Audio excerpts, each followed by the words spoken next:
కడపంటి చాలా మంచి ఊరు అది. నాకు రెండు సందేహాలు ఉన్నాయి గురుగారు. ఒకదానితో ఒకటి సంబంధం ఉంది.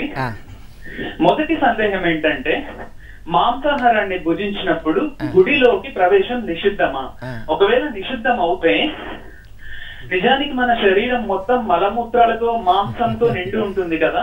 మనం ఈ శరీరంతోనే గర్భాలయంలోకి ప్రవేశిస్తాము. దేవుడితో మనం శరీరంతో కాకుండా మన ఆత్మతో అనుసంధానం అవుతాం కదా. ఇది మొదటి ప్రశ్న. రెండవ ప్రశ్న, స్త్రీలు ఋతు సమయంలో ఎందుకు గుడికి నిషేధం అంటారు?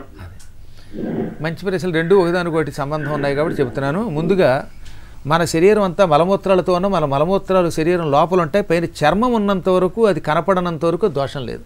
అందుకే ఇంటికి ఎవరన్నా వస్తే కనపడకుండా కర్టెన్ వేస్తారు. కర్టెన్ రకాతలు ఏం చేస్తున్నా మనకు కనపడదు. ఈ శరీరం అనేటటువంటి దానికి చర్మం ఉందే, ఈ మాంసం కనపడకుండా భగవంతుడు ఇచ్చిన గొప్ప వరం. అందువల్ల ఈ చర్మం కింద ఏమున్నా పైన చర్మం ఉంది కనుక ఈ చర్మమయమైన శరీరంతో శుభ్రంగా ఉన్నప్పుడే గుళ్ళోకి వెళ్ళాలి.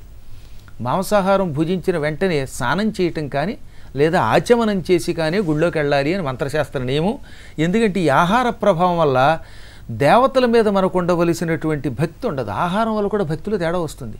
ఉదాహరణకు ఉల్లిపాయ తిని పెడితే ఒక రకమైన దుర్వాసన నోట్లోంచి వస్తుంది, చీటికి మటికి తేనుపులు వస్తాయి. దానివల్ల మీరు దేవుడి దగ్గర కాన్సన్ట్రేషన్ చేయలేదు, యోగాభ్యాసం దెబ్బతింటుంది. అందుకని ఆహార నియమం పెట్టారు. కాబట్టి ఇలాంటి ఆహారాలు తిన్నాక స్నానం చేస్తే పవిత్రుడవుతాడు వాడు, లేదా కనీసం ఆచమనం చెయ్యాలి. అలాగే ఋతుక్రమ కాలంలో స్త్రీలకి ఎంత చికాకు ఉంటుందో వాళ్ళని అడిగితే వాళ్ళే చెబుతారు.